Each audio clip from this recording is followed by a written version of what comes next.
السلام علیکم ورحمۃ اللہ وبرکاتہ۔ بسم اللہ الرحمن الرحیم۔ ورفعنا لک ذکرک۔ ناظرین، آج ہم جس حوالہ سے گفتگو کرنے جا رہے ہیں وہ ہے اللہ رب العالمین نے ہمارے پیغمبر جناب محمد صلی اللہ علیہ وسلم کا ذکر بلند کر دیا۔ تو ناظرین، اب ڈاکٹر طاہر القادری حافظہ اللہ تعالیٰ بھی یہ کہنے پہ مجبور ہو گئے ہیں کہ نبی جیسا ہے ہی کوئی نہیں، یعنی آگے جملہ آپ کو پتا ہوگا، بابے تو شے ہی کوئی نہیں، یعنی ڈاکٹر طاہر القادری حافظہ اللہ تعالیٰ یہ جملہ کہہ رہے ہیں کہ نبی پاک صلی اللہ علیہ وسلم جیسا ہے ہی کوئی نہیں۔ تو آئیے ناظرین وہ ڈاکٹر طاہر القادری حافظہ اللہ تعالیٰ کی ہی زبانی سنتے ہیں، تو پھر انشاءاللہ اسی واللہ سے ناظرین ہم بھی گفتگو کریں گے۔ تو آئیے ناظرین مل کے ویڈیو دیکھتے ہیں۔ اللہ رب العزت نے یہ شان دی کہ کوئی حضور جیسا نہ ہے، اور اگلی بات، اور کوئی چاہے تو بن بھی نہ سکے۔ سب سے زیادہ طاقت کسی جیسا بننے کی اور کسی کی مثل بننے کی اور کسی کی شکل و صورت اختیار کرنے کی سب سے زیادہ طاقت اگر اللہ نے کسی میں رکھی ہے تو وہ شیطان ہے، جن ہے، اور جنات کا بانی اور امام ہے، جنات کے قبیلے کا بانی اور امام ہے۔ وہ جس کی شکل میں چاہے بن کے آ جائے ورغلانے اور دھوکہ دینے کے لیے، مگر آقا علیہ السلام نے فرمایا، حدیث ہے بخاری مسلم کی متفق علیہ، حضرت انس بن مالک رضی اللہ تعالیٰ عنہ روایت کرتے ہیں، آقا علیہ السلام نے فرمایا، من رآنی فی المنام فقد رآنی فإن الشیطان لا يتخیل بی، وفی روایت قال فإن الشیطان لا يتمثل بی۔ جس شخص نے، اب آپ دیکھیے، ارے زندگی میں کوئی میرے آقا کی مثل کیسے بن سکتا ہے؟ میں ایک نکتہ نکال رہا ہوں حدیث سے، ارے زندگی میں، حضور کی ظاہری حیات میں یا عالم برزخ میں یا عالم آخرت میں، حقیقت میں کوئی میرے مصطفیٰ کا مثال کیسے بن سکتا ہے؟ کوئی یہ خیال کرے کہ ہم حضور جیسے ہیں، معاذ اللہ، کوئی شخص حضور کی مثل ہے، ارے حضور کی مثل حقیقت میں کوئی کیسے بن سکتا ہے؟ آقا نے تو فیصلہ فرما دیا کہ خواب میں بھی شیطان جیسا شخص میری مثل نہیں بن سکتا۔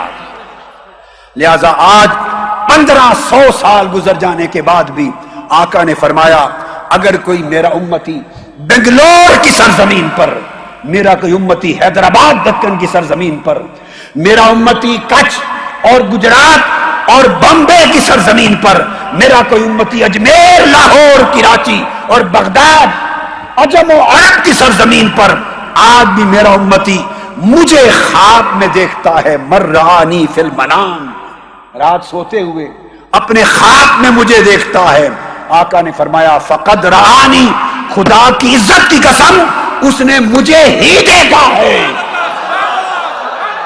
وہ یہ نہ سمجھے کہ مغالطہ لگا، جو گناہگار امتی بھی اگر خواب میں مجھے دیکھتا ہے، اگر کسی اور کو دیکھو تو تمثل ہو سکتا ہے، مغالطہ ہو سکتا ہے، تشبہ ہو سکتا ہے، ہر ایک کے لیے تشبہ ہو سکتا ہے، مگر جس شخص کو خواب میں زیارت مصطفیٰ ہو، آقا نے فرمایا وہ میری ہی زیارت ہے۔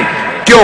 فإن الشیطان لا يتخیل بی ولا يتمثل بی، شیطان ایڑی چوٹی کا زور لگا لے، الٹا لٹک جائے، وہ مصطفیٰ کی صورت اختیار نہیں کر سکتا، حضور کی مثل نہیں بن سکتا۔ تو جب شیطان آقا کی مثل نہیں بن سکتا تو کتنا نادان ہوگا وہ انسان جو سوچے کہ میں حضور کی مثل ہوں۔ ارے تم شیطان سے بھی بڑا شیطان بننا چاہتے ہو؟ حضور کی مثل کا خیال کر کے، یہ سوچ کر کے ہم حضور کی مثل ہیں، اس کا مطلب ہے جو کام شیطان نہیں کر سکا تم وہ کرنے پر قادر ہو۔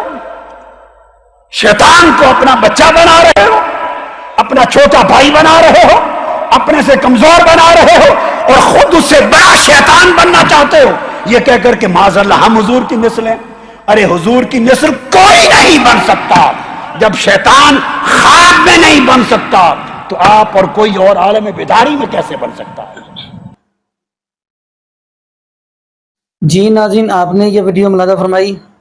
تو ناظرین دیکھے پہلے نمبر پہ تو ہم یہ بات کرتے چلے، جب ہمارے پاس نبی پاک صلی اللہ علیہ وسلم موجود ہیں تو پھر ہمیں کسی دوسرے کی طرف دیکھنے کی ضرورت ہی کیا ہے؟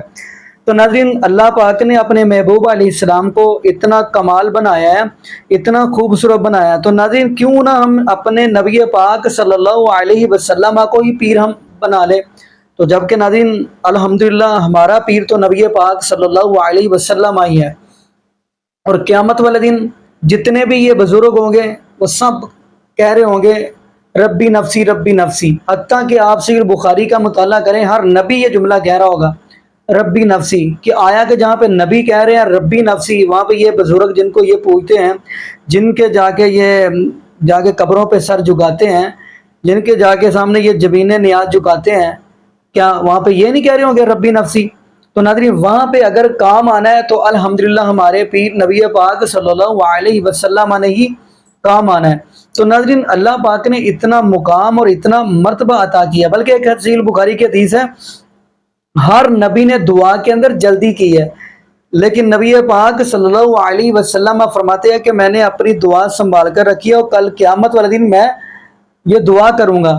تو ناظرین اگلی بات ہم کرتے چلیں کہ میں حیران ہوتا ہوں ایسے لوگوں کو جو ہر وقت اپنے بزرگوں کو بچانے کی کوشش پہ لگے رہتے ہیں، جبکہ ہمارے پاس نبی پاک صلی اللہ علیہ وسلم نے دو چیزیں چھوڑ دی ہیں، تیسری تو کوئی بھی نہیں ہے، یعنی بزرگ وغیرہ.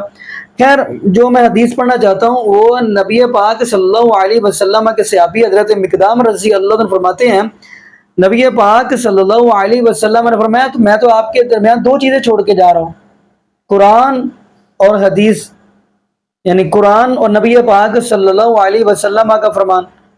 تو تیسرے یہ بزرگوں کے پیچھے چلے ہم سورہ شعراء کی آپ آیت پڑھیں گے نا ناظرین، وَأُزْلِفَتِ الْجَنَّةُ لِلْمُتَّقِينَ وَبُرِّزَتِ الْجَحِيمُ لِلْغَاوِينَ، یہ آپ پورا رکوع پڑھیں گے نا سورہ شعراء کا. تو پہلے نمبر پہ تو یہ اللہ پاک نے بات کی ہے کہ جنت کو پاس کر دیا جائے گا، جہنم کو دور رکھا جائے گا. اب جنت کو پاس کیوں؟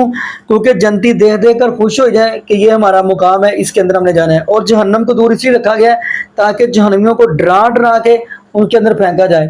تو خیر آپ ناظرین یہ پورا رکوع پڑھیں گے تو اس کے اندر اللہ پاک کا قرآن یہ بات کہہ رہا ہے کہ جن کو یہ پوچھتے ہیں پہلے ان سے پوچھا جائے گا، اگر وہاں پہ وہ پھنس گئے تو پھر وہاں پہ یہ لوگ کیا کریں گے؟ جیسے آپ سورہ فاطر پڑھیں گے تو وہاں پہ بھی رب العالمین نے قرآن پاک کے اندر کیا جملہ فرمایا جو جن کی قبروں پہ یہ مجاور بن کے بیٹھے ہوئے ہیں بشرککم ولا ینبئک مثل خبیر، یعنی یہ مجاور بن کے بیٹھے ہوئے ہیں، یہ جن کے قبروں پہ بیٹھے ہوئے ان سے پہلے پوچھا جائے گا. آپ نے ان کو کہا تھا کہ ہماری قبروں کے اوپر مجاور بن کے بیٹھے، آپ نے کہا تھا کہ ہماری قبروں کے اوپر آ کے سارا اپنے سجدے میں رکھیں، آپ نے کہا تو ولا ینبئک مثل، وہ تو انکار کر دیں گے یکفرون بشرککم، یکفرون وہ انکار کر دیں گے بشرککم اس شرک کا. تو پھر ناظرین پھر ان کا کیا بنے گا؟ تو ناظرین جب ہمارے پاس نبی پاک صلی اللہ علیہ وسلم کی ذات موجود ہے تو پھر وہ جیسے کہ شروع میں ڈاکٹر طاہر القادری حافظہ اللہ نے کہا ہے کہ میرے محبوب علیہ السلام یعنی نبی پاک صلی اللہ علیہ وسلم جیسا ہے ہی کوئی نہیں. بلکہ حضرت عائشہ صدیقہ رضی اللہ تعالی عنہا سے پوچھ رہے ہیں، ہماری امی جان حضرت عائشہ سے پوچھیں، مومنوں کی ماں حضرت عائشہ صدیقہ رضی اللہ تعالی عنہا سے پوچھیں. تو ان کے پاس آنے والا آیا، آ کے دروازہ کھڑکایا، پوچھا گیا کہ نبی پاک صلی اللہ علیہ وسلم کا اخلاق کیا ہے، سیرت کیا ہے، نبی پاک کا جمال کیا؟ تو حضرت عائشہ صدیقہ رضی اللہ تعالی عنہا فرمانے لگی کانا خلق القرآن، کہ سارا قرآن ہی میرے محبوب علیہ السلام کا اخلاق ہے. تو ناظرین کسی حیرانگی والی بات تو یہ ہے کہ میں ولیوں کا انکاری نہیں ہوں، کیونکہ قرآن اس یہ بات کی گواہی دے رہا ہے الا ان اولیاء اللہ لا خوف علیہم ولا هم یحزنون، خبردار جو اللہ کے ولی ان کو نہ کوئی خوف ہوگا نہ وہ غمگین ہوں گے. ناظرین میں ولیوں کا انکار نہیں کرتا، لیکن آیا کہ یہ نبی پاک صلی اللہ علیہ وسلم کے صحابہ کی قبریں موجود ہیں تو آیا کہ یہ عرس میلے وہاں پہ لگتے ہیں. تو یہاں پہ ایک جملہ اور کہہ دوں تو ناظرین یہ میلے عرس کب لگتے تھے، کب سے یہ سٹارٹ ہوا ہے، یہ بھی آپ کے علم میں بات ہونی چاہیے. تو ناظرین اسی والا سے اگر آپ پتہ کرنا چاہتے ہیں کہ یہ عرس میلے کب سے شروع ہوئے ہیں تو آپ ناظرین سیرت ابراہیم علیہ السلام کا مطالعہ کریں، یعنی سورہ ابراہیم پڑھے ترجمے کے ساتھ اور سورۃ انبیاء پڑھے، سورہ مریم پڑھے، تو آپ کو پتہ چل جائے گا کہ جب وہ قوم نے کہا کہ ابراہیم علیہ السلام سے کہا کہ ہمارے ساتھ چلیں میلے پہ، عرس پہ چلیں، تو نبی ابراہیم علیہ السلام نے فرمایا تھا میں تو بیمار ہوں۔ تو پھر سارے کون گئے تھے میلے پہ؟ میلہ کون کرواتا ہے؟ آپ کو اس بات کا علم ہو گیا ہوگا۔